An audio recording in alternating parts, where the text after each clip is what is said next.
Welcome everybody to today's edition of Techsavvy, and today we're looking at how we might use Ubuntu. Now, what is Ubuntu? Well, it's an alternative operating system, and the reason why we're talking about today is it actually could have a great use of older equipment, particularly laptops or computers which have older operating systems like XP or Windows 7, and you want to give it a second lease of life. Ubuntu is a form of Linux, and it's a free software to download, and I will just share the website with you so that you can have that as a reference. There you go. You just type that in. You will get the Ubuntu website. And how can it be loaded? Well, there's a download feature for Ubuntu where you can have it actually physically installed on the device you're working on if it's got its browser working and you're doing it directly from there. My preferred means is via a USB stick. You download it to that. You can also run it from a USB stick and have both your original operating system and this one. But I must confess I haven't done that yet, although my colleagues have and can vouch for its effectiveness in that area. So Ubuntu has been around for a while, and because it's Linux-based, you can safely say that it doesn't have the similar problems as Windows, where you have antivirus issues. It's similar to Chrome in that everything is done and built in at the beginning of things. So if there are any security issues, that will be blocked at the start. So what would be useful is for you to see it actually operating, working, so you've got an idea of what it does. So I'm just going to switch my camera over. I'll just take the Ubuntu sign away. And let's have a look at it. So this is an elderly Samsung NC10, which was originally running Windows 10. It's an 11-inch screen. It's what we used to call a little netbook, and a delightful device in its day. And you can see its interface in this context, because you can have different kinds of interfaces. This one looks particularly Apple-like, and it works in a particular Apple way. One of the questions that ask is Ubuntu like Windows, or can it look like Windows? Yes, it can, and it can feel like that. But there are obviously proprietary softwares. That means softwares designed for the operating system that wouldn't run it. But Ubuntu, as you will see, can offer alternatives to most of the Windows or Apple type softwares that you wish to have. So what's on the inside? What does it look like? So here we have the filing area. And if I click on that, this particular laptop is exceeds 10 years old, I would think. So when you see what's happening, you see it's time to open. It's slightly slow, but not uncomfortable. And you begin to see right away familiarities.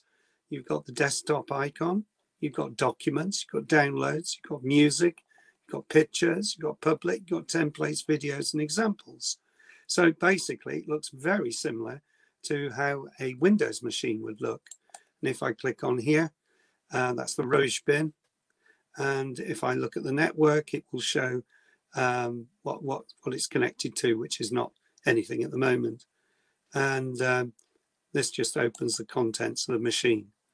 So there you are. You see the operating system in all its glory. So that's the filing system. And as you can see, it's very familiar to Windows users. And to close it, there's a little window at the top here. And if I just click on that, it goes away and we're back to the desktop again. If you needed a browser, Firefox works brilliantly in Ubuntu, and you will see that you're able to call it up and type in different kinds of searches. It'll work with Google. So anything that works on a browser will work on Ubuntu. I'll just put Google. Oh, you can see that down here. So I've saved some similar things. You could go to Facebook, you could go to my website, and you could actually run Office 365 from it if you so wished. And I will just click on here just to show where you can go. So it's authorizing my device to run on Office 365. So that's another option that works with Ubuntu. As I've said, it's quite an elderly machine, and therefore things might take a little bit longer to happen or come into being. So while that's loading up, I will go down to the next thing, which is LibreOffice. This is similar to Microsoft Office. So if you didn't have an Office account and you were trying to save money, then LibreOffice is a free version that looks like Word, but isn't Word. So this particular version is running LibreOffice 5, and you would find it being looking and thinking similar to that. You also have a spreadsheet and a PowerPoint tool called Impress. So that's a basic Office kit, if you like, and it will transfer into Word your documents, but sadly you can't do it the other way around, I don't think, unless someone tells me different. Not sure on that point, so better not say it. So we have those options, and then there are softwares that particularly are meant for use in that area. So you've got LibreOffice options. You've also got other packages that you can call in. I'm just waiting for all these things to load. There is Ubuntu, LibreOffice, and you can see you've got all the similar features that you would expect on a word processor, which makes it attractive to those people who don't want to spend lots of money. If something is loaded, a little marker appears next to the screen there and tells you that. And hopefully by now we should have got, yes, there we go. So there's Office running on Ubuntu. Although you can't see a great deal at the moment, but you'll see it down the side here being built in a minute. So we've got software. You can see Amazon there that's listed. You can actually pin these things to the side. There we are, there's Office. And I can go into Word, and I can run Word, but of course I would need either the free version of Office that runs on a browser, or Office 365, which has been paid for. So lots of different options there that you can use. There is a system setting, and that enables you to control the device. And it's handy to actually be able to see things that you can instantly recognize on this system. So it's very good at coping with older operating systems, and maybe an option you want to consider to give your old equipment extra life. It's always the question, do you need to buy something new, or do you want to be able to make use of what you've got? And for those on limited budgets in these strange times when money is tight, it may be a way of making your machine work again for you in the basics of the computing area. So it'll do email, it'll do word processing, spreadsheets, PowerPoint, or type slides if you were doing presentations. The only thing it's not so good at is Zoom. So although there is a plugin, I've not been able to get it to work effectively. So that's a drawback if you wanted to do video conferencing. I believe there is an option, but as I said, I haven't been able to get that to work yet. And it has its own browser if you wanted to use that, called Chromium, and you can pin things to this wall here. But as you can see, that's a very Apple way of looking through here, and yet we have Windows features.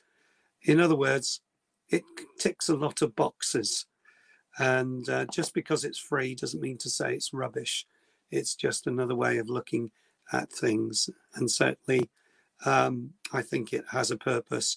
And as I explore more and more, I find these things more useful for people to actually know about. Now, do you have a computer that's running slow and getting slower and slower? Then you might want to consider some tips on making it work better. The truth of the adage is you can't make something better than it is. In other words, if it's an old car, if it was an old car, it would be still an old car, even when you try and tweak it. But if it's a new car, you haven't got the problems that you had with the old car. But there may be things that you can do to help it move a little bit quicker, a little bit better. So in next week's Tech Savvy, we will cover that. Please note now, I'm in its own browser called Chromium, and I think it's called Chromium Optimum or Ultimum. No, just Chromium. And you can see it's running Google search window. So I can use it like any other tool that I would use. So interestingly, it's got a microphone. So I haven't tried this on Chromium. But being, as I've said before, an old Burnley fan, let's see what happens. I'm not even sure this is going to work, as I've not tried it before.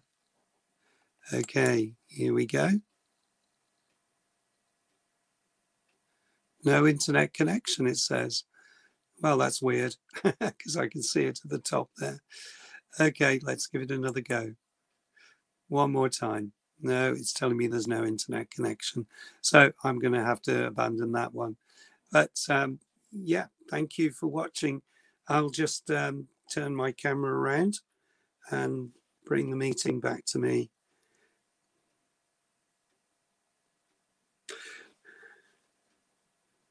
As is usual the case with Techsavvy, if you want to see this again, I'll run a watch party. And also, if you have any questions, then please put them in the watch party and I'll try and answer them, or make another Techsavvy if you have a suggestion for me to do something on. Always interested to hear from you. So that really completes today's session. Can I just say, if you want to watch, if you've missed other Techsavvies, we're now running at 39. If you look at the tape running down at the bottom there, 39 episodes dealing with all things to do with people who don't feel they're very tech savvy but would like to be better. So thank you for watching. I hope you enjoyed the session today, and maybe I've sparked an interest in something you hadn't considered. So next time we'll look at what happens when your computer goes slow. Thank you. I'll put the links in for the YouTube channel after, as well after the watch, as well as the watch party. Thank you. Bye for now.